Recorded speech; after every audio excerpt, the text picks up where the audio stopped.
Hey y'all, hey, it's me, Simply Just C, and in today's video, listen, I am going to give you the products as well as the tips and the tricks to achieve a humidity proof wash and go. Listen, I have the secret recipe. I have figured it out and I'm going to tell you all about it today. So in this video, I'm going to give you the products to use as well as, like I said, the strategy, the tips to get the perfect wash and go even in this summertime heat and humidity. So if you would like to see that, then keep on watching.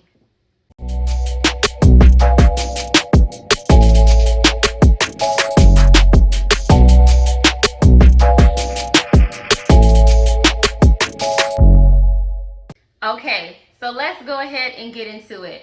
You all, I live in one of the most humid cities in the United States. I moved here, about 9 months ago, and it has been a drastic change in climate from where I moved from, okay? It is different, honey. It's hot all the time, and it's humid all the time.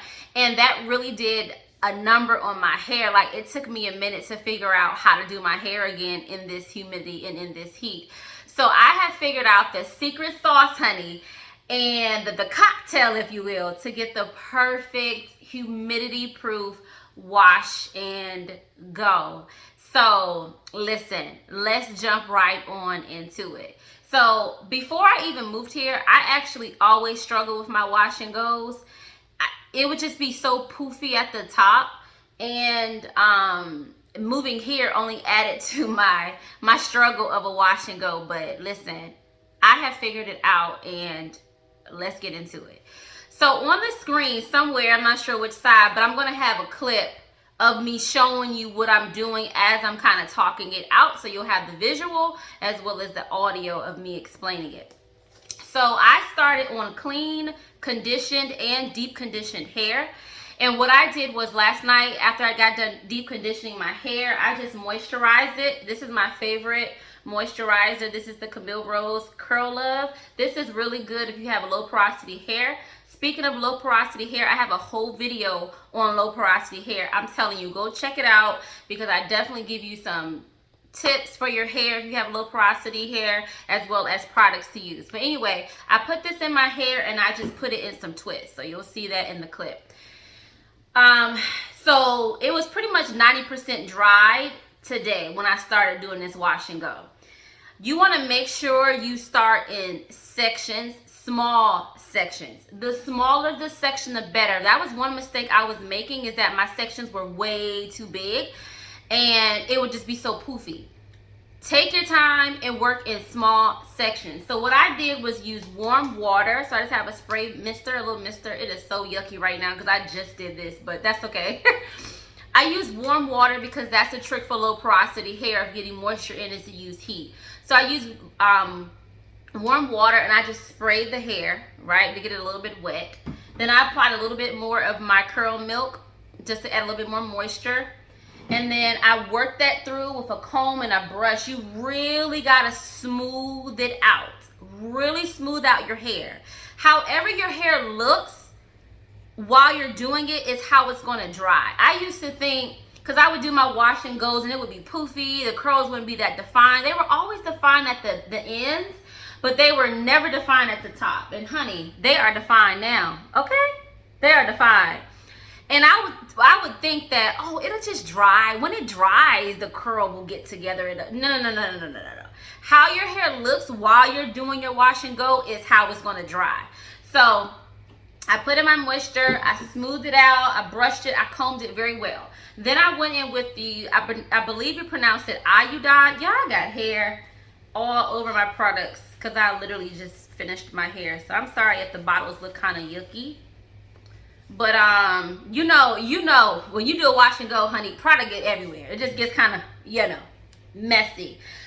I use the Ouidad. I hope I'm pronouncing that right. This is the Advanced Climate Control Anti-Frizz Nanotechnology Heat and Humidity Gel. Bomb. It's pricey though. I'm not gonna lie to you. It's pricey, but it's worth it. I put a good amount. Don't be afraid to use a generous amount of product in your hair. That's one thing I was doing, was not using enough product. My low porosity hair and fighting against this humidity, I have to use a good amount of product. So after the milk, the moisture milk, I went in with a generous amount of the gel, the anti-frizz gel, worked that in, brushed that in, combed that in small sections, taking my time. Then I went in with the Doux Mousse Def, supposed to be like Most Def, but it's Mousse Def. This stuff is amazing. I have never used a mousse that conditions, defines my hair, shines my hair as well as this stuff right here. Again, it's pricey, but child, listen, it works. It works, and I definitely think it's worth the money. I put a good amount of hair, like 2 to 3 pumps for each section.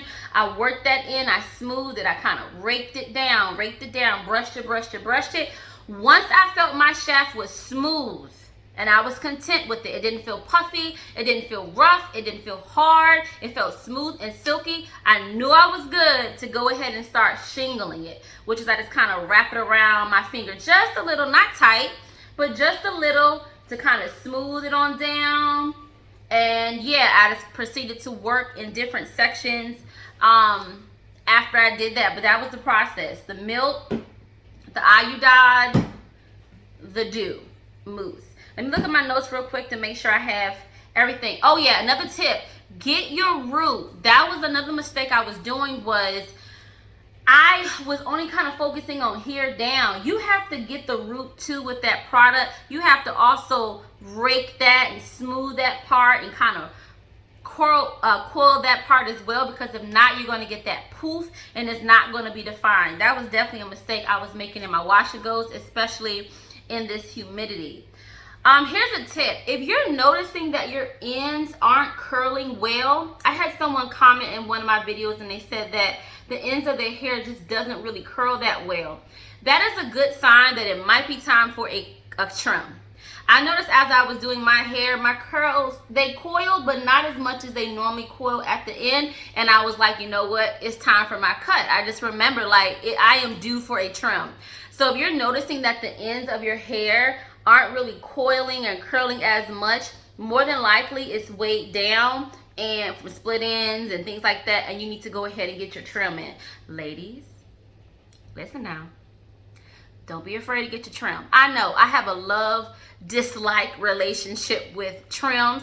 I love the way my hair looks and feels after, but sometimes I'm like, oh, but my length. But I know it's always health over length. So if you're noticing the ends aren't really curling that well, then more than likely it is time for a trim.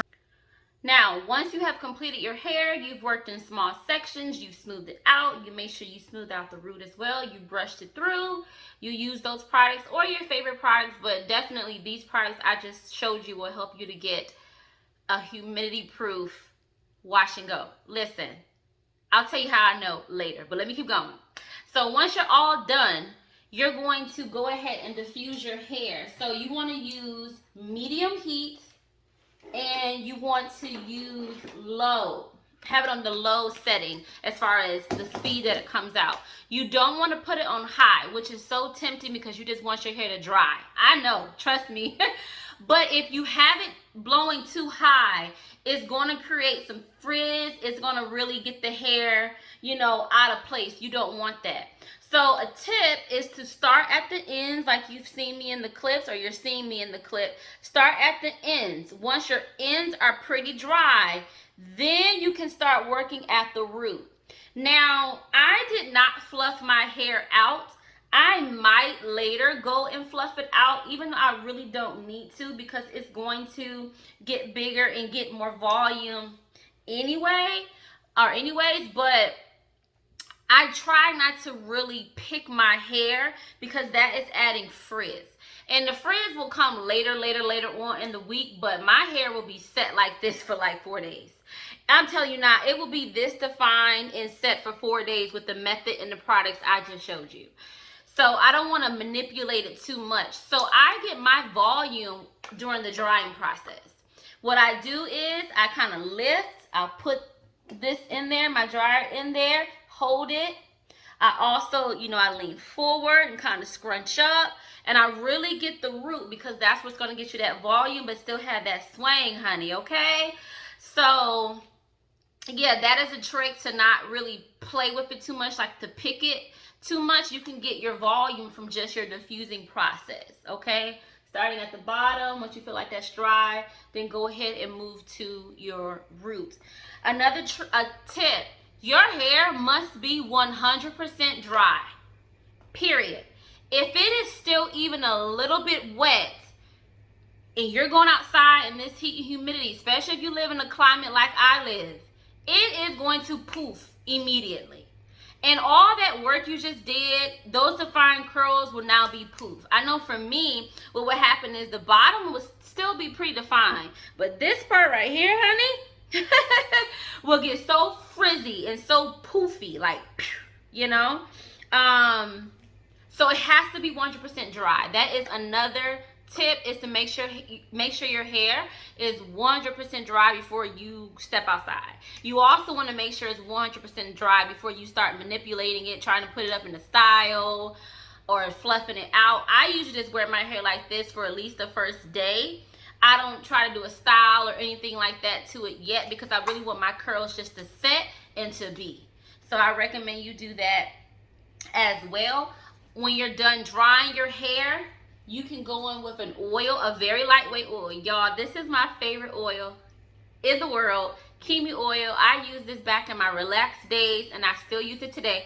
It is so lightweight. It smells amazing and it's just really good for your hair, especially if you have low porosity hair.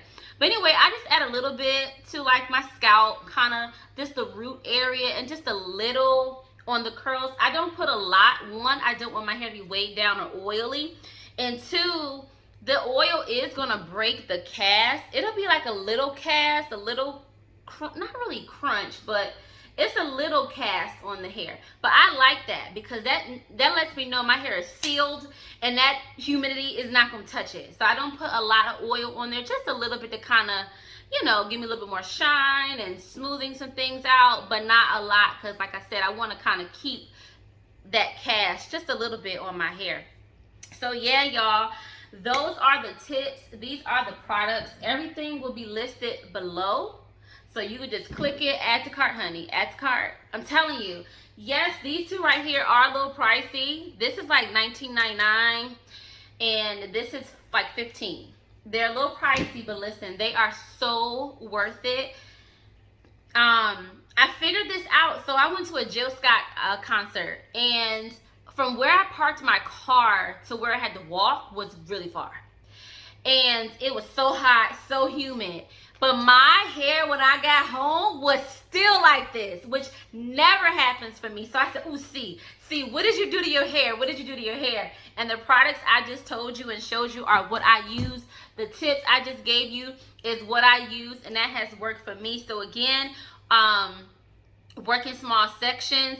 Wash and go, the name is so deceiving because there's nothing wash and go about it. This took me about 2.5 hours, about 2 hours and 15 minutes.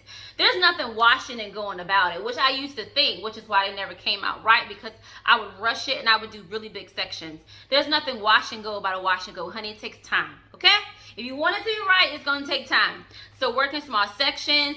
Make sure you're getting the root, really smooth it out. Don't be afraid to use product. I have low porosity hair, which means product sits on my hair, but you can't see any more of a white cast. It will go in, so don't be afraid to use a generous amount of product. Get your ends. Be mindful of your roots. Be mindful if your ends aren't curly. It might be time for a trim. Make sure your hair is 100% dry before you go outside or start trying to manipulate it. Remember to start at the ends, and then once that's dry, go ahead and get your roots.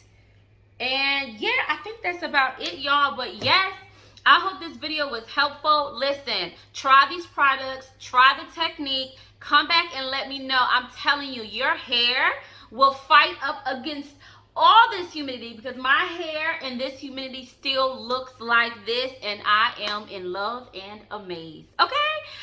Thank you all so much for joining me today. I hope this video was helpful. And yeah, I will catch you guys in the next video. If you have any questions or comments, let me know down below. Bye.